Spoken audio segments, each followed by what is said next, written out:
Je suis une diplomate allemande et j'ai été mise à disposition par mon gouvernement au ministère des Affaires étrangères et européennes de France suite à l'engagement que la France et l'Allemagne ont pris pour commémorer le 40e anniversaire du traité de l'Élysée, donc le traité fondateur de la réconciliation franco-allemande. Dans cet engagement, les deux pays ont donc décidé d'échanger les diplomates. Donc moi et mon homologue français, nous sommes les conseillers des ministres et à la fois les secrétaires généraux pour la coopération franco-allemande auprès des secrétaires d'État aux affaires européennes. Nous sommes un cas unique avec aucun autre pays, ni la France ni l'Allemagne échangent des diplomates à ce niveau-là.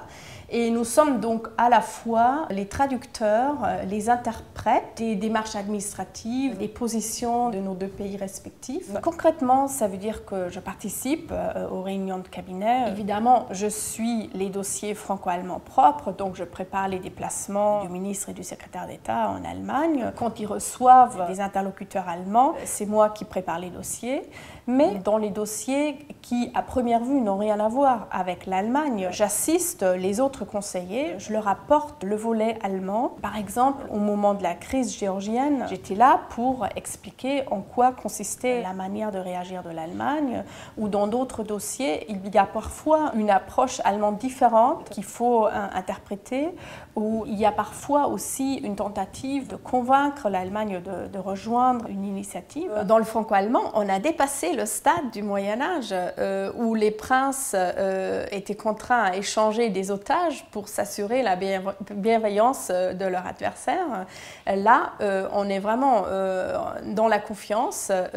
On a échangé des diplomates pour s'assurer d'une présence quotidienne parce que l'expérience montre que dans la diplomatie, les choses avancent bien quand il y a un contact personnel, un contact permanent et un contact personnel. Et évidemment, les gens nous posent des questions sur cet aspect difficile de la double loyauté.